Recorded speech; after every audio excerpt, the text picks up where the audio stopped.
충청배 거지 이영주와 함께해요. 평범한 일상 속의 특별한 만남, 우리 지금 만나. 오늘은 6월 28일 철도의 날을 맞아서 철도 경제신문의 반극동 대전세종 본부장 모시고 이야기 나눠보도록 하겠습니다. 본부장님 안녕하세요. 예, 안녕하십니까. 반갑습니다. 반갑습니다. 아니 올해 철도의 날이 이제 금요일이더라고요. 근데 벌써 예, 130주년을 맞았다면서요. 예. 굉장히 역사가 깊네요. 그렇죠. 원래는 그전에는 이제 1998년,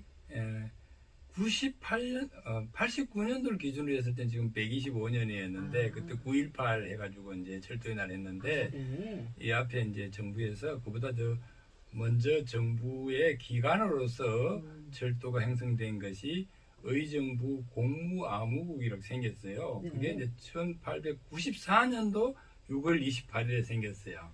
그걸 기준으로 해서 하다 보니까 지금 130년이 됐습니다. 그렇게 됐군요. 예. 사실 이 대전이라는 곳은요, 철도하고 뗄래야 뗄 수 없는 관계를 가진 곳입니다. 그렇죠. 예. 대전이라는 도시 역사 자체가 경부선 철도와 함께 시작됐다고 볼 수 있는데, 근데 최초의 대전역이 원래 지금 자리가 아니라면서요. 예, 저도 안지는 얼마 안 되는데, 지금 대전역보다가 한 450m 아래에 현재의 이제 대전 역전시장 주차장이 있어요. 예. 그 부근에 이제 대동간이역이라고 처음에 영업을 시작을 했는데, 1818년에 네. 홍수가 많이 났어요. 그게 이제 대동 1천, 2천 이렇게 갈라지는 곳인데 홍수가 나서 그걸 이제 현재 위치로 옮겼습니다. 상습 침수되는 지역이다 보니까. 예. 그렇군요. 그래서 거기를 없애고 이렇게 바꿨다 이런 말씀이시죠? 예, 그 옮겼는데도 불구하고 대전역 현재 이 부근들이 상습 침수 지역이었어요. 예. 그 1927년에 또 홍수가 많이 나는 바람에 이 일본 사람들이 여기 그때 많이 와 있는데 이제 정부에다가 건의를 해가지고 뒤에 대동촌을 현재 있는 인공수로를 만들었어요. 인공수로? 그걸 만들어서 현재 대동촌을 만들어서 저 밑에 삼성동 거기 가가지고 대전천하고 연결을 하는 작업을 했죠. 그러니까 너무 상습적으로 침수가 되다 보니까 이렇게 인공수로 만들어서 물길을 바꾸는 거예요. 예, 완전히 바꿔가지고 있는데 사람들이 지금 대동천은 잘 모르는데 그게 인공수로입니다. 가보면요 완전히 직선으로 쫙 돼 있어요. 네, 맞아요. 예, 그래 돼 있어요. 아니 그 소재호가 거기 있다고 제가 예전에 들었던 적이 있었거든요. 그러니까 소재호 메우고 거기 인공수로를 만들었다는 얘기를 들었는데 지금 그 얘기이신 거죠? 그렇죠. 예. 그러니까 대전역 동쪽에 있는 소재동이 그러면 예전에는 굉장히 넓은 저수지였다는 말씀이시네요. 저수지가 그 이제 송자, 송시열 고택 앞으로부터 해가지고 한 800m 둘레가 되는 그런 이제 호수였답니다.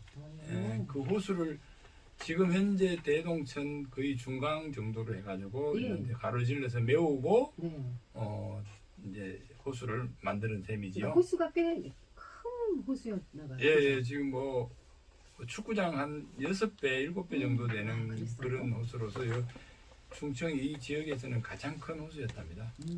참, 거기를 메우고 이렇게. 근데 사실 거기는 이제 철도 직원들 관사촌으로 참 유명하잖아요. 예. 그걸 메우고 거기다 만든 거죠. 예, 그게 이제 호수를 메우고 이렇게 수로를 내고 보니까 이쪽에 침수도 안 되고 거기 약간 언덕이에요. 거기가 넓은 땅이 이제 생긴 거예요. 그래서 그 전에 간사가 이제 지금 역전시장 쪽에 있는 간사 그 위에 이제 북쪽에 또 지금 쪽방촌에 있는 간사를 했는데 그게 부족하고 그래서 그 넘에다가 또 새로운 이제 소재동 철도 간사촌을 짓기 시작한 거죠. 사실은 지금은 좀 많이 좀 낙후가 돼 있다라고 볼 수도 있는데 그 예전에는 그 한 뭐 70년 전 이럴 때는 거기가 상당히 좀 부촌에 속했다면서요. 예, 저도 뭐 여기 들어온 지 뭐 오래됐지 않습니다만 한 20년 됐는데 그 전에는 뭐 우리가 아주 여기 앞에 이제 충남도청 자리 그쪽에 제일 번화가 있지 그쵸. 않습니까? 예. 그래서 중앙로를 대흥동 해가지고 흥하다 이래가지고 예. 그쪽을 이제 제일 부촌들이 많고 현재 그 간사촌이 따로 있지 않습니까? 네, 그죠? 맞죠. 세미고기 가기 전에 네. 거기 있었고 이제 요게 선화동에 법원검찰청이 있는 데가 이제 두 번째고 네. 실제로는 거기에 이제 그 유흥 뭐 이런 이제 맛집들이 상가로는 그쵸. 제일 번화한 지역이었고 네네. 그 다음에 건너편에 있는데 소재동은 주거 지역으로서 가장 좋은 지역이었죠. 아, 그래요. 예. 참 글쎄, 소재동이 이제 어쨌든 부촌 가운데 주거 지역으로는 상당히 괜찮은 곳이다. 이런 사실이 참 새로운데, 그러면 당시 철도 관사촌 규모가 얼마나 됐을까요? 지금 조금 전에 말씀했던 간사가 지금 거기에 살았던 인원들이 이제 엄청난 것 같아요. 지금은 뭐 한 150만 명 되지만은 그때 당시는 뭐 20만, 30만 되잖아요. 네네.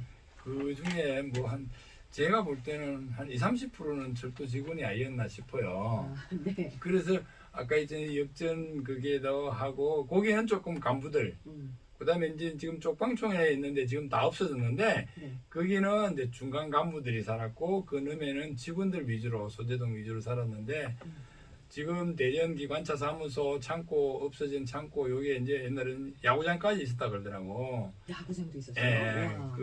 이게 이제 우리나라 조선철도를 일본인들이 만주까지 지금 침범하면서 남만주 철도 주식회사로 편입시켰어요. 네네. 그래서 아마 우리 조선에서는 여기가 가장 중앙이니까 여기다가 야구부를 창설해가지고 직원 4기 철도 직원들이 이렇게 그거를 위해서 이제 만들어서 운영을 했는 것 같아요. 그러니까 관사촌이 이제 남쪽에도 남관사촌, 북관사촌, 또 동관사촌. 동간사촌, 소재동 간사, 동간사촌. 지금 좀 남아 있는 부분이 그러면은 동간사촌. 동관사촌. 예. 거기에 조금 남아 있는 거군요. 예. 관사도 이렇게 막 등급이 나눠져 있었다면서요? 예. 이제 요즘 이제 조금 공무원 직배 체제가 바뀌었지만은 한 10년, 20년 전만 해도 일본 시대 때 쓰던 그 등급대로 우리가 많이 썼어요. 예. 그래서 이제 3등급 이상은 사실은 1, 2급은 장차관급 밑에 요 정도거든요. 중앙부선에 그 다음에 이제 일반 이런 데는 3급, 4급, 5급 이렇게 했어요. 그 등급을 매서 3등급, 4등급, 5등급. 네네. 그러니까 3등급, 4등급은 여기 지방청 정도의 아주 큰 그 간부들이었고 국장급 이상 4등급, 5등급은 역장이라든가 이제 그 위에 중간 과장법 이 정도 되고 고분 사람들이 남간사에 살았고 남관사에서. 지금도 거기에 보문자이라는 아파트가 있어요. 그러니까 남쪽이 이제 최고급. 예, 최고급이에요. 간부들. 예. 중간에 이제 계장급, 6급 주사, 뭐 우리 말하면 요즘 말하면 팀장급인데 네. 그게 이제 북간사를 해가지고 쪽방촌기인데 그게 6.25 때 다 파괴되고 없었어요. 그리고 이제 남간사도 많이 파괴되고 예. 이제 소재동 쪽에만 덜 파괴된 거예요. 그렇군요. 예. 그때 뭐 노동자가 꽤 많았을 것 같고 거기 뭐 어마어마했겠어요. 예. 지금도 대전에는 철도 인구가 많습니다. 예. 대전 기관차가 우리나라 전국에 있는 기관차 사무소 중에 제일 많아요. 직원이 한 500명 정도 돼요. 네. 그렇게 하나의 어떤 네. 조직 같잖아요. 네. 그런데 그리고 그때 당시에도 한 9개 사무소가 있었다 그래요. 이게 기능별로 다 있거든요. 기관사, 객차, 이제 시설을 하는데 보선, 전기, 뭐 영선, 뭐 이런 것들이 아마 야구부도 그 안에 사무소로 돼 있었을 거예요. 그렇군요. 뭐 그런 유로 있었는 거지. 그래서 야, 그 가족 수까지 합치면은 정말 그렇죠. 예. 대단했겠어요. 예. 근데 소재동 관사에 좀 특별한 점이 있다는데 그게 어떤 점이에요? 이 간사가 아까 얘기했듯이 그 내가 그 보내준 책을 읽어보니까 네. 그 당시 60년, 70년대는 대전 시내에 예. 일반 가옥들은 다 초가집이었답니다. 그랬겠죠? 예. 네. 근데 거기만 기와집이었다는 거기는 거죠. 완전히 그러니까 예. 완전히 예. 초신식 예. 지금은 진짜 완전히 이제 낙후됐지만은 아. 그때는 초현대식이었고 네네네. 실내에도 화장실, 목욕탕이 다 있었어요. 볼 수 없는 그때 예, 볼수 그때 없는 볼수 가구죠. 예. 예. 거의 화장실이 현재 가보면요. 현재 우리 아파트 쓰는 화장실 그런 구조예요. 그 목욕탕도 있었고. 그래서 이제 그쪽에 사는 사람들이 다른 데서 온 친구들을 그렇군요. 많이 부려워하는 그런 데인데 네네. 특이한 거는 그 마당 한가운데 방공목을 만들어놨대요. 아, 그때가 이제 예. 일본 사람 전쟁 중이니까 어. 일본 사람들이 이제 전쟁 시에 대피하는 장소로 방공호를 만드는데 음. 저도 어릴 때 있는데 그 시멘트로 이제 둥그랗게 만드는 롱깡이라고 있어요. 네. 그걸 박아가지고 사람들이 이제 비상시에 그렇군요. 대피할 수 있도록 만들었다 그래요. 사실 요즘은요, 이제 관광객들이 굉장히 많이 찾으세요. 거기 좀 네. 독특한 그런 카페 거리들이 있어서 그런데 좀 가보셨어요? 우리 본부장님도? 예, 지금도 뭐 점심 먹고 가끔씩 커피 한 잔 마시러 우리 직원들하고 같이 가기도 합니다. 네. 혹시 뭐 이 관사촌에 얽힌 뭐 옛 추억이나 기억이 있으신가요?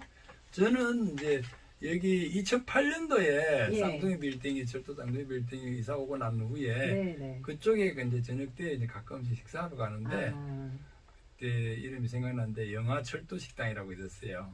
아. 그게 이제 주인이 그 자매가 연세가 조금 들었었는데도 친절하고 상냥하고 우리 철도 직원들을 많이 반기고 그랬어요. 왜냐하면 그분들은 계속 철도 사람들만 상대를 했거든요. 그렇겠군요. 예. 그래서 또 누구 얘기하면 다 아는 그 역사를 막 얘기하는 그런 다 지역인데. 꿰고 계시는 완전 터줏대감이신. 예. 아, 그런데 그분들도 생각이 나고 그때 먹었던 음식도 생각이 예, 나고. 그 집이 고기가 참 맛있었어요. 그러군요. 예. 사실 이제 레트로 즐기는 분들은 핫플레이스인데 한편으로는 좀 관리가 잘 되지 않아서 무너지고 방치되고 그런 것들이 많아서 좀 많이 안타까워요. 이렇게 변하는 모습 지켜보시면 어떤 생각이 드세요? 아, 그래요. 사실 뭐 저도 이 문화재라든가 이런 것들을 보존해야 된다는 네. 입장인데 한편으로 보면은 대전역이 우리나라에서 가장 낙후되어 있는 지역입니다. 역세권들이. 네네. 그리고 개발도 지금 더디고 있고요. 그런 걸 또 보면은 한편으로는 빨리 개발을 해서 여기가 좀 오히려 좀 더 현대적인 그런 시설로 바뀌어야 되겠다는 생각도 있습니다. 그래서 네. 그걸 잘 조화해야 되는 게 중요하겠죠. 저는 그런 생각했어요. 지난번에 이제 네. 그 안에 창고, 철도 보급 창고가 있었는데 그렇죠. 그게 50년대에 만들어진 우리나라 최초 트러스트 구조로 해가지고 이렇게 넓게 해가지고 중간에 기둥이 없는 그런 구조로 만들어놓은 건데 사실은 뭐 가보면 별로 낡아가지고 별볼로 없지만 그게 문화재로 지정되기 때문에 그 밑에 있는 신안 이 역사공원으로 옮겼는데 통째로 들어가지고 트레일을 다 해가지고 옮겼거든요. 대단했어요. 예. 예. 뭐 요 간사도 지금 보니까 뭐 서너 개, 5개 정도는 그 샘플링을 상당히 좋은 간사가 있었는데 그런 것도 그런 방법으로 보존하면 좋지 않을까 하는 생각을 좀 가져봤습니다. 사실 재개발 소식 이제 계속 들리고 있고 그래요. 관사촌을 그대로 보존하는 것도 좀 의미가 있을 것 같은데 좀 찬반의 감도 있는 것 같고 그렇습니다만 본부장 보시기에는 앞으로 이제 어떻게 관리를 해나가면 좋다고 보세요? 조금 전에 말씀드렸지만 그 전체를 거기 보존하기에는 뭐 경제적이라든가 이런 것들이 여러 가지 어려움이 있으니까 일부라도 그 자리에서 보존하는 게 제일 좋겠지만 그렇지 못한 경우에도 한 군데다 좀 할 수 있도록 하고 관광객들이나 주변에서 오면은 그것을 충분히 설명할 수 있는 자료도 좀 만들고 그 사람들한테 이제 해설할 때도 충분히 해서 그런 기록들을 차근차근 보존하는 게 참 좋겠다는 생각이 듭니다. 그래요. 자, 끝으로 특별히 뭐 하고 싶은 말씀이 있으시면 한번 좀 전해 주십시오. 예. 제가 며칠 전에 이제 요 칼럼 하나 쓴 게 있는데 DEED예요. DEED? 예. 그게 뭘까요? 예. 철도공사의 경영평가를 4년 동안에 아하. DEED를 맞았어요. 성적이 사실 별로 예, 좋지가 예. 않군요. 여러 가지 환경이 있는데 그래서 직원들 사이가 진짜 떨어졌어요. 이 정도 맞으면은 성과급 하나도 못 받거든요. 네네. 그래서 저는 그런 생각이 이게 정부 차원에서도 철도라는 거는 이게 노동집약적이고 이래가지고 성과를 내기가 쉬운 게 아니거든요. 그다음에 이제 열차가 계속 운영하다 보니까 작은 장애 사고 이런 게 계속 나고 이러는데 그래서 그러면서도 우리 국민들이 가장 많이 쓰는 게 철도교통이에요. 그렇죠. 예. 그렇다면은 이 사람들의 사기를 좀 많이 높여줘야 좋은 서비스를 해주는데 이런 성과를 내고 이래서 참 안타깝습니다. 저도 네. 저는 퇴직자로서 볼 때 그러네요. 그런 거 볼 때 우리 국민들은 좀 더 따뜻하게 해서 네, 철도를 좀 많이 사랑하고 네. 위해주는 그런 마음을 가졌으면 하는 게 바람입니다. 알겠습니다. 오늘도 말씀 나눠보다 보니까 시간이 좀 길어졌는데요. 네. 오늘은 또 여기까지 하고 마무리를 해야 될 것 같고요. 앞으로도 좀 과제가 좀 많이 남아있는데 대전 철도 근대화의 상징이니만큼 좀 잘 보존이 되고 가꿔지고 그랬으면 좋겠어요. 자, 철도경제신문의 반극동 대전세종본부장과 말씀 나눴습니다. 고맙습니다. 예, 감사합니다. 네. 예, 예. 자, 그리고 오늘 퀴즈